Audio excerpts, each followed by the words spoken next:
Segredos do arquivo. Hoy viajaremos a Ponte Caldelas, donde una noche de verano una tumba fue profanada para remediar los grandes males que asediaban el lugar. La noche del 11 de julio de 1613, voces y pisadas de una multitud se oyeron en las inmediaciones de la iglesia de Santa Eulalia de Ponte Caldelas. Los vecinos, asustados, cerraron sus ventanas y aguardaron al día siguiente para descubrir qué había pasado. Los primeros en llegar vieron rotas las puertas de la iglesia y al entrar observaron cómo el sepulcro de Doña Mayor de Acuña, una mujer notable y muy piadosa de la parroquia, aparecía con la lápida quebrada y la tumba sin cadáver.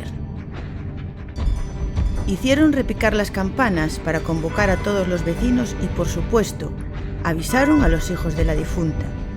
Estos, grandemente ofendidos, pusieron el caso en manos del juez del señorío de Sotomayor, que poca atención les prestó. Los hijos no recurrieron al arzobispado ni al tribunal de la Inquisición, pues no querían remover el turbio asunto de la causa de la muerte de su madre. Así que, sin dudarlo, acudieron a la Real Audiencia de Galicia, que tomó para sí tan grave asunto. No solo denunciaron esta profanación, sino también el desacato al Santísimo Sacramento y a las imágenes sagradas, además de la ofensa causada al honor de la familia, al propagar los vecinos el rumor del suicidio de su madre. También denunciaron a Bartolomé Martínez como instigador de semejante ultraje, ya que en su casa se reunieron los vecinos y se fraguó tal perfidia. Para todos los culpables pidieron la pena de muerte. La Real Audiencia de Galicia envió a su teniente de corregidor en A Coruña, Alonso Martínez de Nao, para investigar a fondo el asunto, enfrentándose al silencio de los vecinos y a la falta de colaboración de las autoridades. Para averiguar la verdad, finalmente, se juntó al proceso la sumaria averiguación realizada por el juez del lugar. En ella se recogía el testimonio del mayordomo de la parroquia, quien decía que Mayor se murió de repente, que la enterraron en su sepultura, en la iglesia, en el mes de mayo, con 13 sacerdotes que oficiaron su misa.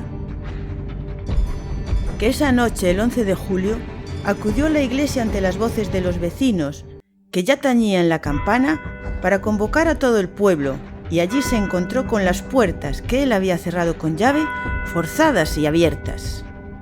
Que habían sacado el cadáver de Doña Mayor de su sepultura, y que alrededor de la iglesia estaba lleno de marcas de pisadas.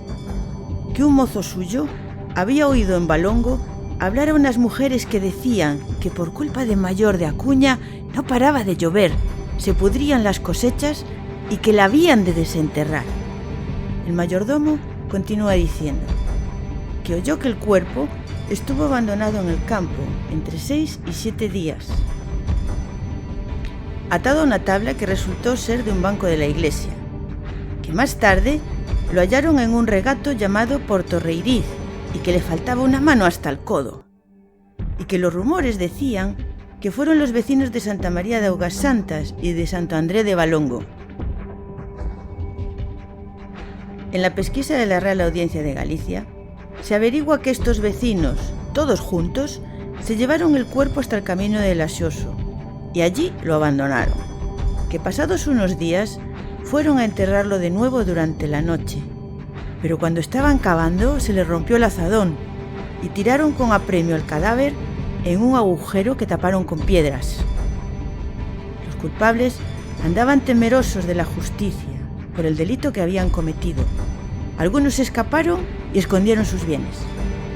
Uno de los acusados declaró que se reunió con los demás en la casa de Bartolomé y luego fueron todos a la iglesia a desenterrar a la difunta para injuriarla a ella y a sus hijos, ya que Doña Mayor se murió de mala muerte porque se ahorcó y que por su culpa no había dejado de llover desde su entierro en sagrado. Todos los procesados declaran lo mismo, que desde que se enterró en sagrado a la suicida no para de llover. El juez Henao escuchó los testimonios de unos 70 vecinos que se acusaban entre sí aunque solo condenó a 16. Ante las pruebas y testimonios presentados, el fiscal pide para ellos multas y prisión.